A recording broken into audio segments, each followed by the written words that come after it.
Bonsoir à tous, nous sommes repartis pour une nouvelle vidéo sur la chaîne J'aime les échecs en compagnie du grand maître international Christophe Sochaki.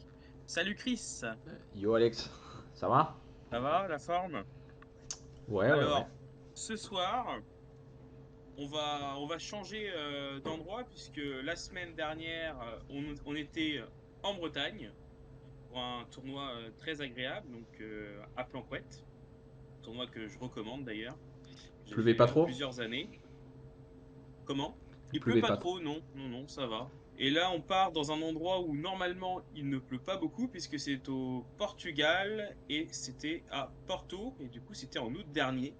Donc Yes. c'était lors de la dernière ronde, donc le fameux Money Time quand on a fait un bon tournoi. Donc est-ce que là le tournoi était en demi-teinte? J'ai eu des belles parties, mais j'ai eu aussi des parties un peu plus compliquées. Mhm. Donc, c'était un joueur local, donc un joueur portugais, au nom de Daniel Francisco Tuncao. Donc, bah, je te propose de te montrer cette partie et puis bah, tu vas nous donner ton expertise, l'œil du grand maître, quoi. Yes. J'avais les blancs et j'ai joué le fameux coup D4, bon, un coup que j'aime bien. Classique. Le sorti du pion dame, C5. Ah, Ouais. premier moment Intéressant critique. ça. Faut-il prendre le pion C5? On me donne un pion dès l'ouverture. La gaffe. Ouais. Donc Ouais. là que faire, quoi? Eh ben, j'ignore l'attaque et je pousse le pion. Donc D5, c'est un coup pour revenir un petit peu dans des schémas habituels type Benoni, s'il joue D6, G6. En général, on peut avoir aussi des structures avec le 6, C4, on peut avoir des types Benko aussi. Donc tu connais bien cette structure puisque voilà, D5. Yes.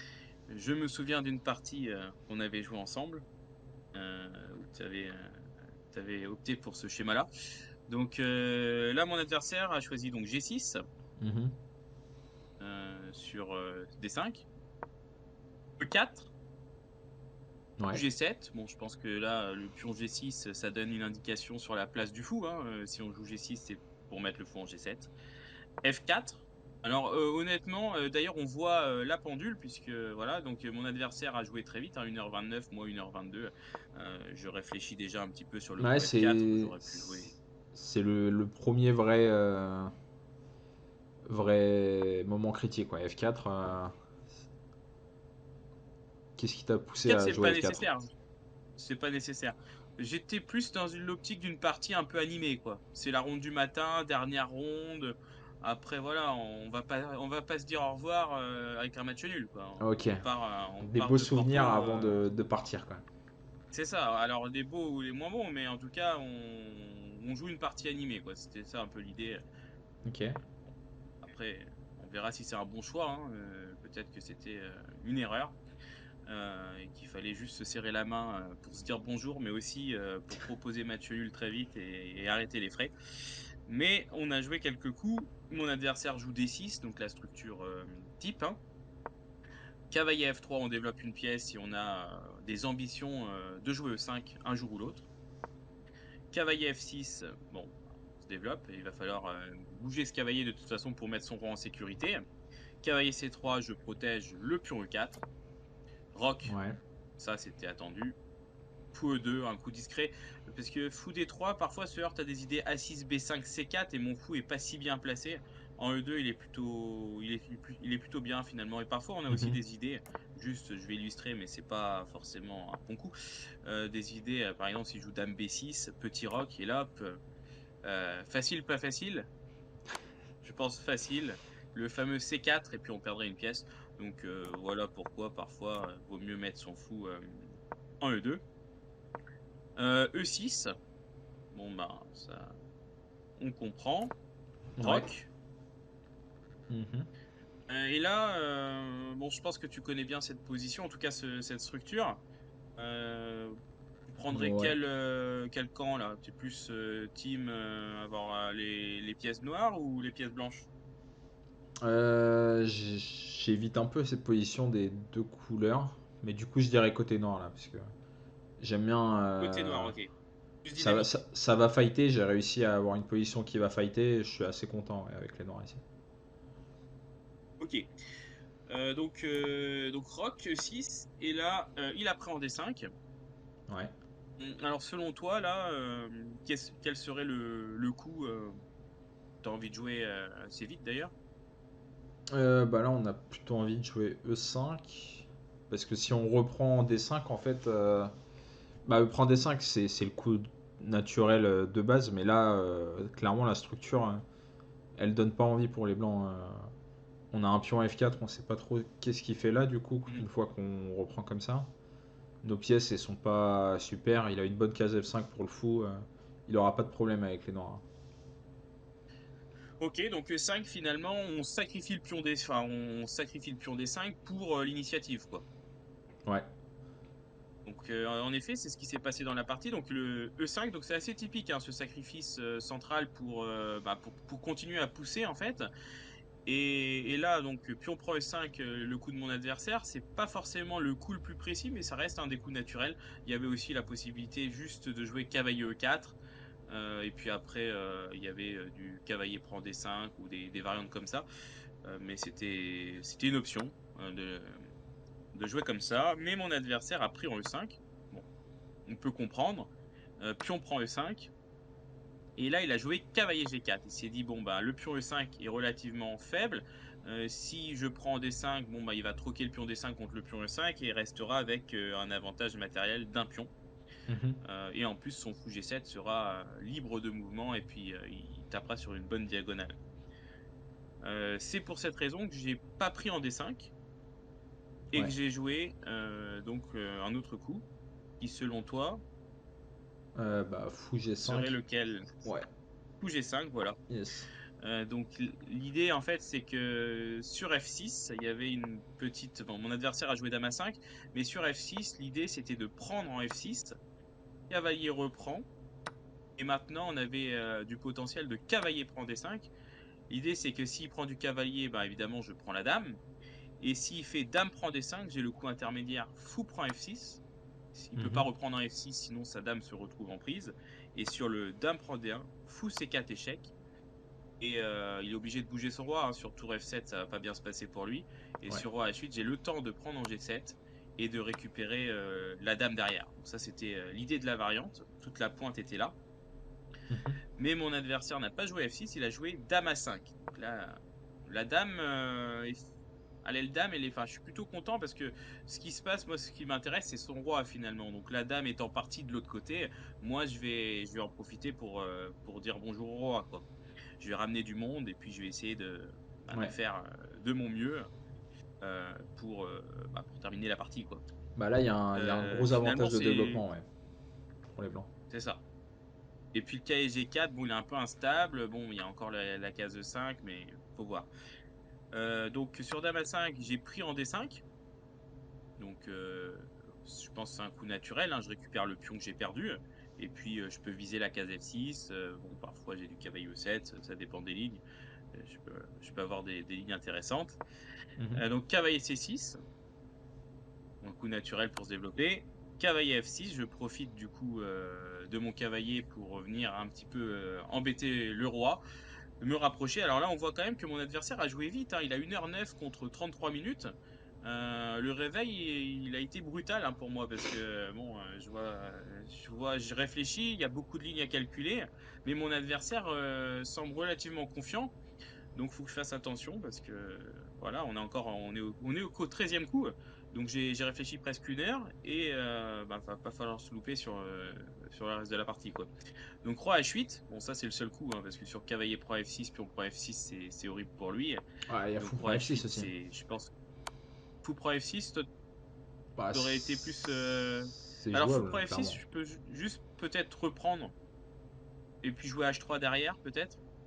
Et viser avoir des plans sur la case H6 avec des maths en G7 quoi. Ouais, mais je voulais faire un petit tour D8 peut-être. Tour D8, j'ai peut-être du dame C1, dame F4 avec mais peut-être on peut voir. Ouais, Après l'autre qui ça fait je- peur. c'est pas plaisant pour lui, mais je sais pas si c'est pire, hein. que la Et partie. autre question, peut-être que Fou Pro F6 est meilleur du coup, encore. Pour Je avoir la pense case non, je H6, pense parce que s'il que prend F6, ouais, mais je pense que peut-être c'est que mieux maintenant du j'ai le pion quand temps. même, ouais. C'est mieux du pion, ouais. Ouais. Donc Fou Pro F6, pour toi, c'est la meilleure ligne. Enfin, que Je Roi H8, sais quoi.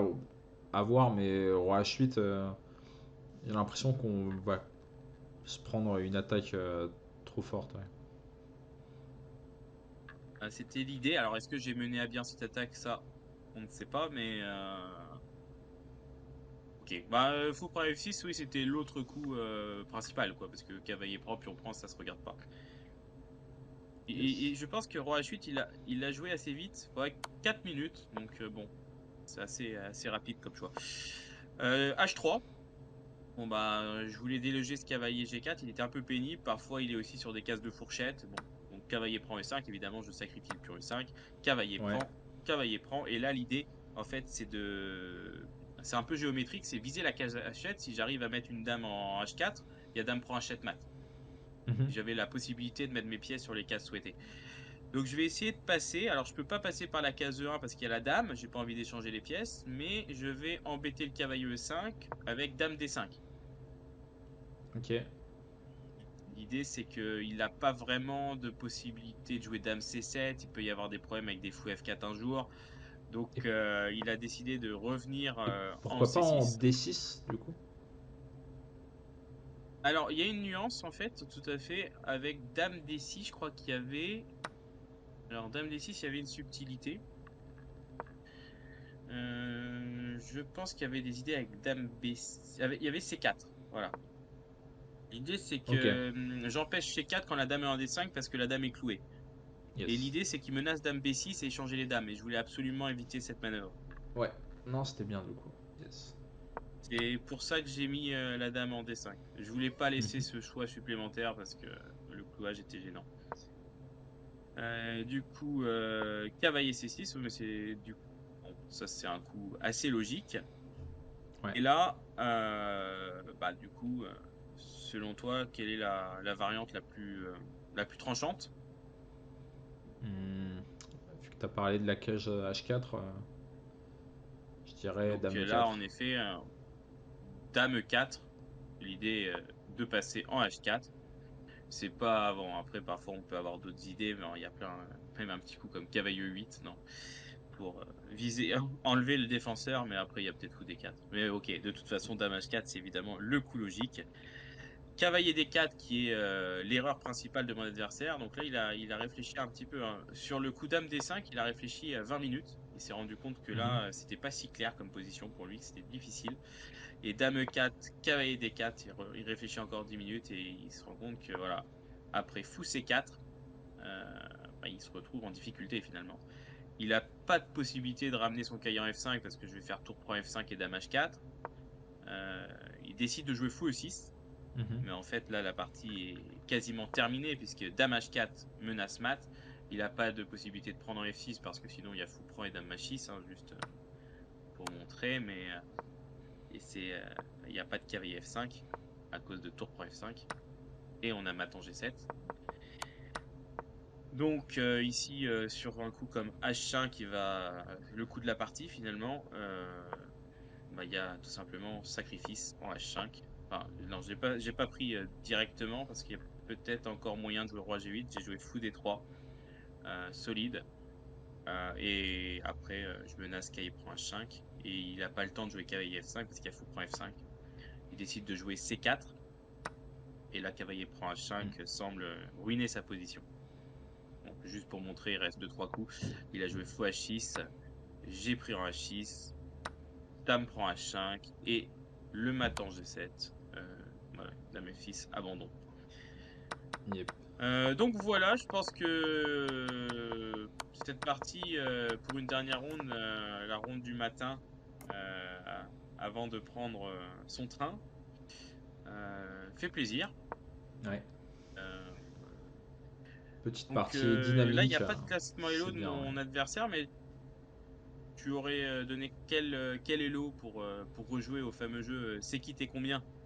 Parce que bon, Hmm. évidemment, je pense que tu connais à peu près mon classement Elo, donc je vais pas te demander le mien, mais celui de mon adversaire, je le Je le mettrai à mettrais à 2050. 2050. C'est pas très loin, il était à 100 points de moins. Mais voilà, donc finalement, si j'ai une question pour nous aider un petit peu, les moments critiques ici, Ouais, bah du coup, si, si- le premier moment critique c'était F4 parce qu'on peut jouer on peut jouer normalement entre guillemets avec du C4, K et C3 et normalement les blancs ont un avantage. F4 ça va rendre ok, la partie très dynamique. Donc ok, donc là c'est le premier moment pour ouais, définir un peu ce que c'est qu'un moment critique. C'est le premier moment vraiment où tu réfléchis, ouais, parce que tu réfléchis par séquence, c'est-à-dire tu vas réfléchir peut-être 10 minutes sur un coup, mais c'est pas sur un coup, c'est sur un ensemble de coups. C'est ça qu'il faut bien comprendre. C'est que tu vas mettre 15 minutes, 10 minutes, 15 minutes, 20 minutes, et après tu vas enchaîner les coups très rapidement. c'est ça. Là en fait Donc là, on essaye d'évaluer plusieurs concepts et on essaye de choisir celui qui nous convient le plus. Là en jouant F4 on sait à peu près qu'est-ce qu'on va jouer ensuite, les prochains coups qu'on va jouer. Et voilà, ok, tu as choisi ce plan. donc ça c'est le premier pour les blancs. Alors Ouais. je vais dérouler la partie, tu vas me dire quand faut que je m'arrête. Ouais, donc là, Alors là fou c'est E2, il y a d'autres coups E2. possibles aussi, mais du coup, c'est. Pourquoi pas. Ok, E6, ok, Et ça c'est bah logique je pense. là, c'est le deuxième critique, du coup, après E6. On peut Après clairement E6 prendre pour un les blancs. E6. Ouais. On Ok. peut clairement faire des prends E6 et Je peux après. montrer. Donc, par exemple, et là, on prend du pion ou du fou, c'est le plus Je logique. pense du fou, ouais, parce que du fion, ça va mal se passer, je pense, pour les Noirs. Ok. Et bah là, on va juste roquer et jouer une position normale. Mais voilà, a priori, c'était pas trop le plan quand on a joué F4 au début. Mhm. Mais ça reste une position très, très convenable pour les blancs. On va juste jouer H3 fou E3. En effet, ouais, j'ai beaucoup réfléchi. Enfin, j'ai beaucoup réfléchi. Là, ça se voit, hein, sur E6, j'ai réfléchi plus de 15 minutes, hein. J'avais 1h15 et je passe à 57 minutes. Mhm. Donc, pour jouer un coup comme Rock, qui est assez logique, c'est parce que j'ai réfléchi, en effet, à ce scénario de prendre en E6, puisque structurellement, c'est pas du tout la même partie. Ouais. Donc, évidemment, il fallait calculer pion-prend. Là, Donc là, c'est déjà j'ai calculé en regardé avance. C'est ça, ouais. On revérifie. pour recalculer un peu, mais E5, ça a été en fait, E5 a été calculé sur Rock, évidemment, hein. Après, il suffit juste de vérifier ces lignes puis on prend D5, mais à ce moment-là, après, ça va plus vite.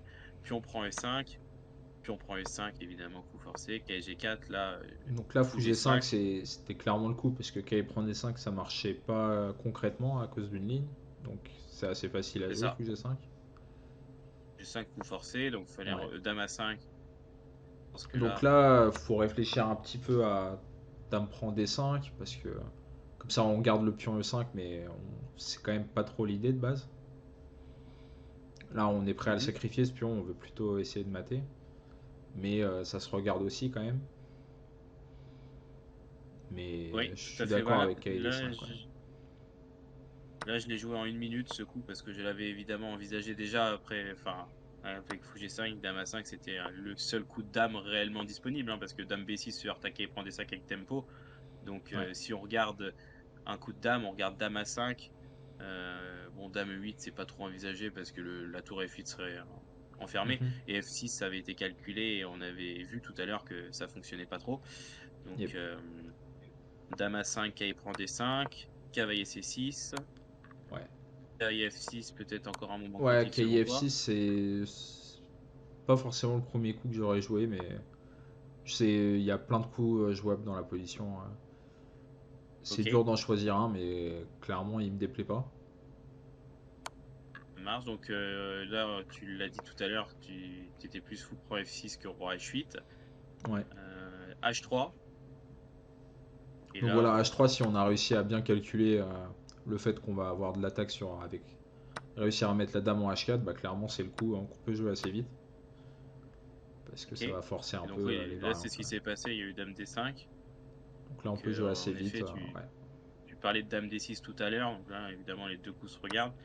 Donc, Dame D5, c'était, on l'a expliqué, hein, pour éviter C4. Et cavalier C6, après, en effet, ça va relativement vite, hein. D'ailleurs, les coups, si on voit, j'ai joué tout à tempo à partir de ce moment-là, hein. Ouais. Ça va très vite. Et là, mon adversaire s'est mis à réfléchir pas mal sur les derniers coups. Et en fait, ben, malheureusement pour lui, c'était déjà trop tard, quoi. Ouais. Et là, en effet, on parle plus de moment critique, c'est juste il faut jouer quelques coups précis et concrétiser ce bel avantage. Bah, merci beaucoup, Christophe, pour ton expertise et justement l'identification, des moments critiques, puisque c'est ce qui est le plus important finalement aux échecs. C'est apprendre à réfléchir au bon moment avec un temps réparti. Donc, pour les parties longues, d'1h30 plus 30 secondes et parfois avec un rajout de temps, au 40e et parfois, dans certains tournois, il y en a pas. Mais, Mhm. voilà, donc là, on n'a pas atteint de toute façon le 40e, donc il n'y avait pas eu de problème de rajout. Voilà. Donc Yes. c'était les petites vacances à Porto.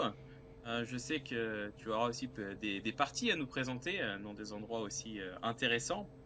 Alors peut-être que parfois l'endroit est plus intéressant que les parties d'échecs. Ça, à voir. Mais voilà, donc on va se retrouver pour donc la semaine prochaine pour une nouvelle vidéo. Peut-être qu'on va partir sur une autre thématique et revenir un petit peu sur nos vacances plus tard. Mais en tout On va cas, voir. merci beaucoup, On va garder la en surprise. espérant que cette analyse vous a plu et on se retrouve la semaine prochaine. Salut à Yes. tous. Ciao. Allez. Ciao, ciao.